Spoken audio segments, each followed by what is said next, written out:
Greetings and bienvenue, Midnight Crew. Thank you for returning to this broadcast, and welcome to new viewers joining us for the first time. If you like a video, then feel free to subscribe. B 2007. I was 14 years old at the time, living in Eastern Europe. Had this old witch lady as my neighbor, always talking crazy but could point out groundwater just by looking at the terrain. Also had the evil eye or something. I was forced to wear a red ribbon on my arm to protect myself. For example, she visited my grandparents and said something about the pigs, how healthy they are, and the very next day my grandpa found all of them dead.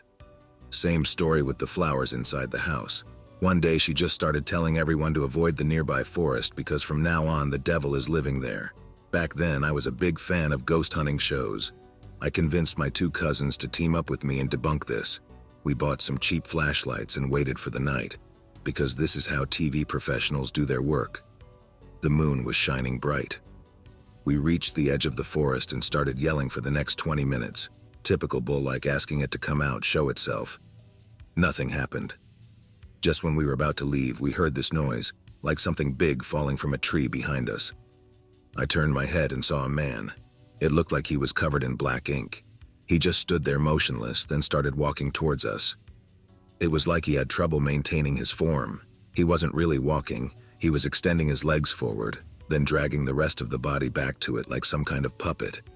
We just ran, yelling and crying until we reached my grandparents and stayed there for the rest of the night. My grandma was always a religious fanatic, so we felt safe at her house. We never went back to this place again. Few weeks later, I've heard a story about my friend's mother. She hopped on the bike and went to the church but decided to use a road close to the forest. Something started chasing her. She was too scared to look behind her. All she heard sounded like human pretending to growl like an animal. So whatever happened to the witch lady? Weird stuff kept happening to her? She died 2 years later. There were 2 incidents after she passed. In first, her grandson started talking crap about her, and the plate on the nearby table just broke. In the other, some kids went to the house she lived in and tried to communicate with her using a handheld mirror and got spooked. Story 1. Be between 8 to 10 years old. Sitting in the kitchen at 9 or so a.m., overcast skies. Everything's gray and dull. Look down the hallway, for no particular reason. There's a figure of a woman with 2 huge, bulbous protrusions on her head. Die inside a little. Look away to the window. I waited for what seemed like several minutes, probably was several seconds due to adrenaline. Look back. The ghostly woman is still there. Look away.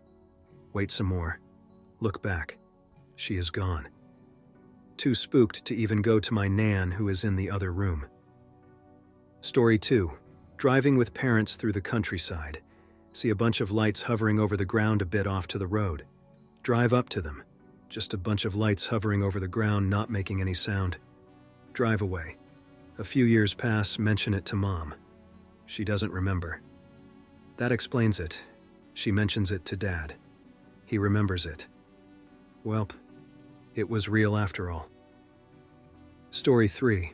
Walking by a river with a girl in the middle of the night. See a man on the ground. Come closer to help. Closer. He has what appears to be a gas mask filter sewn onto his face or something. I want to wake him up but let myself chicken out due to a girl begging me not to wake him up. Still don't know if Story 1 and Story 3 were actual X material, was young and drunk and in darkness. Story 2 was real. Eastern Europe, by the way. I got a spoopy one from when I was a kid. Be me, a happy kid loved by all. Visit Grandma like weekly or so. All the people in the village know me. Go to visit my grandma one day, meet with my uncle on the way. He says his head hurts lately, but he's well. Tells me to be good and go to school. He's a nice old man in his 80s. I used to sit by him and he told me local stories and legends.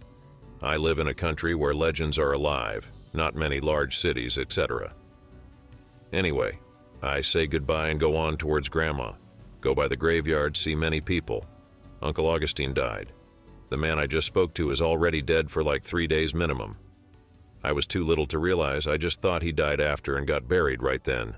Only when I was older and got introduced to the paranormal did I realize the big nope. For me, It was the ultimate proof of afterlife, ghosts and living memories.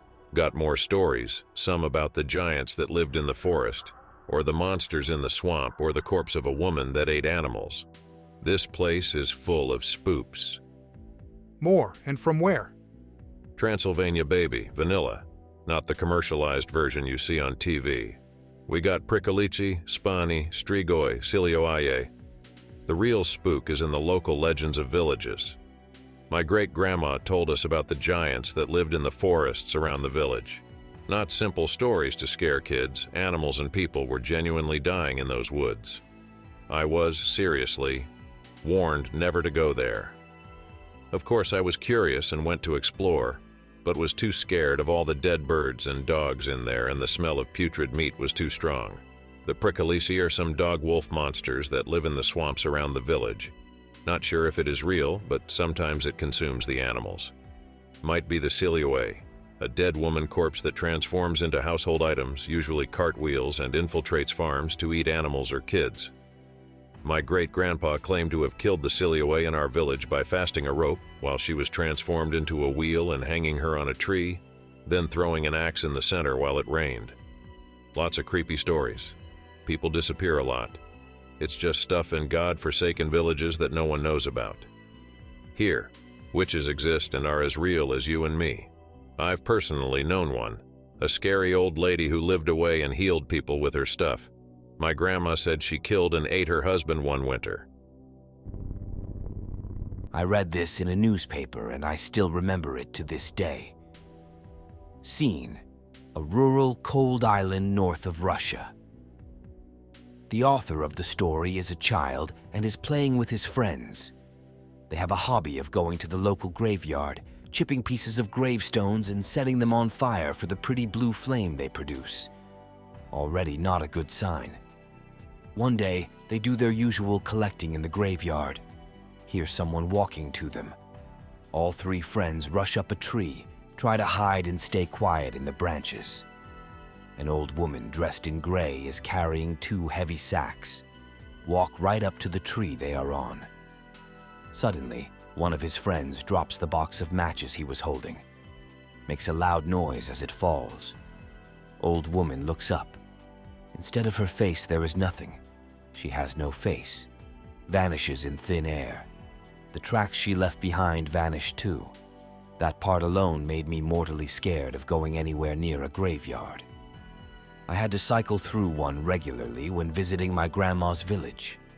Next part of this story, both of the author's friends have died, one from illness. The other was thrown off a bridge into a river by his mates when celebrating the end of school, and he fell on a sharp rock and crashed. The author then narrowly avoided death when he was walking down the street, and a TV fell out of a window 9 stories above him. Evidently from a curse. Be me, 10 years old in Eastern Europe. Mom sends me to buy some cigs and bread. It's 8 p.m., summer, no people outside in front of my house. It's dusk. In less than 1 hour, it'll get dark. Go towards the shop. A strange red car stops right next to me, fat dude inside. The dude is in his late 30s, early 40s, could be my dad.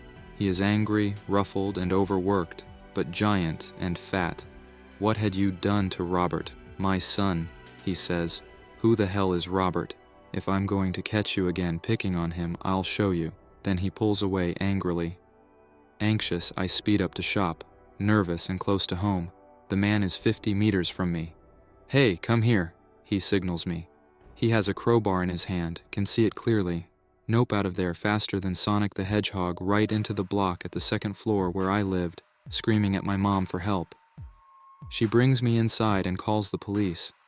Guy was nowhere to be seen. Turns out, he might have been one of the kidnappers, since kidnappings of children and teens were very common back then. Visit family in Eastern Europe country. The family lives in a remote village, where you have to go outside to use the bathroom, and the houses are old and made out of timber. My cousin is a chill dude, very much a stereotypical gopnik. Decide to go camping in a woods. After a long hike into the wilderness, we set up our tents since darkness is coming upon us. get a comfy campfire going. My cousin brought a plastic bag full of booze. Proceed to get drunk. I need to piss. Stumble to a bush and fall through it. Fall into a pit. The flashlight breaks and is super dim. Realize the pit isn't just a hole but a crater. A feeling of lethargy overcomes me. Weird fog out of nowhere. I can hear my cousin still blasting music, but it gets quieter. Super thick fog everywhere. Star hearing hushed German. I'm not really superstitious since I grew up in the West, but my family here were very strong believers in the paranormal. It was starting to get to me. Suddenly it sounds like German is being spoken right beside me. Super cold. Freak out and run back to the campfire. Tell cousin. Laughs at me and calls me a coward. Go back to the village. Tell great-grandma what happened. She says the cousin is an idiot because those woods are haunted after the war and that you should never go there. A great-granny beats the crap out of my cousin. Overall funny, but that cold terror and fog still give me extreme goosebumps to this day. Be 7 years ago. I just turned 18. Turned it in December. For Christmas, we traveled with my family in Bosnia, Eastern Europe, Balkan. The entire country is mountainous. We stay after Christmas and New Year and go to a mountain cabin. It's used by some other relatives, so they are already there. I'm the oldest of the children, and I've just turned 18, so they decide to take me hunting with them. As I soon find out, there isn't much to hunt there. But they simply use it as an excuse to get away from wives and children. I am thankful to them, to be honest. It's relatively big woods, big for a relatively small country. We arm ourselves with World War II weapons.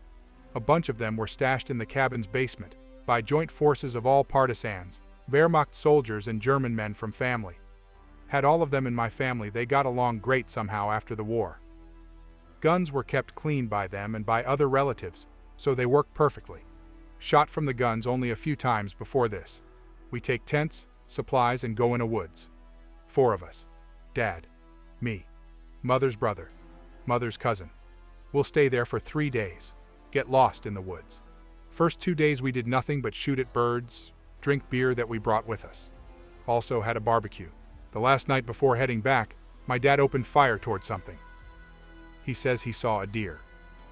Unlikely, since even though it's a large forest, as I mentioned already, there isn't much wildlife there. Dark falls relatively early in the winter there. 16:30. Everybody is already inside the tents. I stay out by the fire. I saw the deer. Grab the rifle. Fire at it. It lets out a blood-freezing roar. Get scared. Dad and others get out of the tent. I say I shot something. They say it's probably a bear or something because of the noise. They get their guns. They want to hunt it down so it doesn't come back at us. Not sure if it will, but I don't complain. Uncle actually brought that German assault rifle with us. We go after it, find a blood trail and footprints. None of them are expert hunters, so they have no idea what it is. We follow it for a half an hour, but a snowstorm comes and we decide to return to tents. For the whole night we were hearing all kinds of noises around the tent. Very weird growling. The wind is blowing hard, so it has to be loud in order for us to hear it. My dad says it's best that we don't do anything, since if it's a bear it will be hard for us to kill it. We expect the uncle to shoot it with his machine gun. He doesn't. Get very little sleep. The next morning we found more blood around the tents. Whatever it is, it has a lot of blood in it. We decided to go back. The cabin is only 5 kilometers away from us. After an hour of walking, we hear the noise again and we get the weapons ready. It follows us the whole time, but we can't see anything. Fire several times into the air to try and scare it, but it doesn't work. Mom's cousin falls down and hurts his ankle. As we were trying to get him, I noticed something moving in the fog. It's giant. I tell my dad. He gets the gun. Uncle gets his gun. Fire at it. The growl again as it's hit. By now we know it's not a bear since it's far too big. It takes us longer to get back with an injured guy. We come to the edge of the woods and cabin, which is there by the nightfall. Hear the growling only a few times again. We tell the women what happened. They say it's probably a bear. It is the only rational explanation. Since my cousin hurt his ankle pretty badly, we decided to go back the next day. Sleep well that night, The next morning we found more footprints and a bit of blood. We get the hell out of there. My dad and I told the story to the partisan grandfather. He says that there were few stories about giant bears during World War II and his time in the woods. He says that they would sometimes find German outposts deserted and some German soldiers tore up. He also said that he heard similar stories from one of his German relatives. Beamy, probably 13 or 14 years old, live in rural Eastern Europe, in a village. Winter, lots of snow, nighttime, clear sky, comfy as hell. Sit at the window and just stare at the stars. See 3 stars in almost a perfect line. They're very and unusually bright. Okay, cool. I guess .jpg. Didn't think a lot of it, but kept staring, as if I was mesmerized. After a few minutes, the stars snap into a triangle shape, as if they teleported. So I did a double take. It did happen, and the formation seems to be moving. Go to PC and try to call friend. Maybe I wanted him to tell me I'm just seeing things.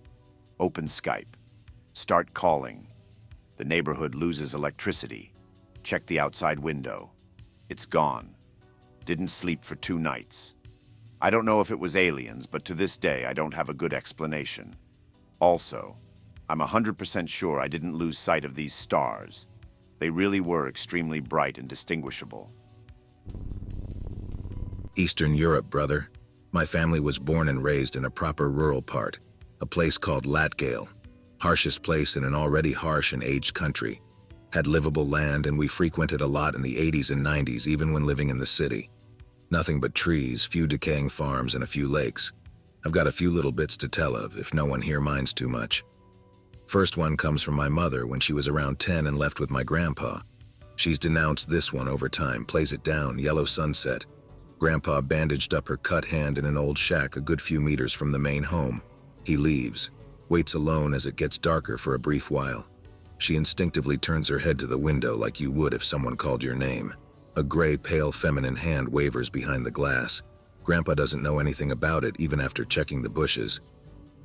This is one from my uncle, probably drinking or seeing natural phenomena, stationed as Soviet border guards of some sort in Lithuania. Few locals tell them to piss off and to not stay out at night. With a soldier friend, they do whatever the hell they were doing till late. Sky lights up with numerous lights. Friend takes weapon but hands clutched too tight in fear. Red, blue, violet patterns and blurs. Friend shouting but is briefly mute. It eventually fades out. Fisherman, hunter, family friend, reluctant and ever speaking. Fishing on a cold Monday morning. On a raggedy boat with the lake's mist coming up, surrounded by forest. No caught fish that day. Whenever he approached the shore, the leaves and branches would rustle as if a large animal were causing it. Slowly happens from shore to shore. Finally sees a silver light shine as if from a standing form. Thinks it's a fisherman, so sails there. Before he could see more, the mist started to twist and turn in the sun's rising light. Everything seemed as if it were clashing and thundering, yet there was only a gentle breeze. Eastern Europe. B21.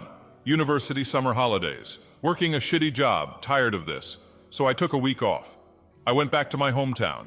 I met with my childhood friends, brought vodka, some food, took bicycles, and we went to the lake in the middle of the forest. I drank too much and didn't want to go back to town. It's getting late, like 10 p.m. in the middle of the forest. Sober up a bit and decide to better listen to friends.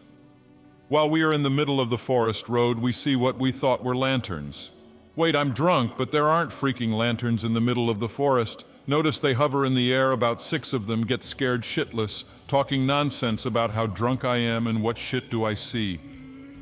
A friend of mine says he hears a humming noise. We all stop. Second friend suggests walking off the road to forest, implying aliens won't see us in the forest. All the lanterns in the sky disappear all at once. I have tears in my eyes as I thought of what it could be. We get out of the forest and never talk about that again. Eastern Europe is full of strange shit. I hope that you enjoyed tonight's broadcast. If you enjoyed tonight's story, then please subscribe to the channel, as more green texts will appear daily. A new broadcast will appear when the clock strikes midnight Central Time.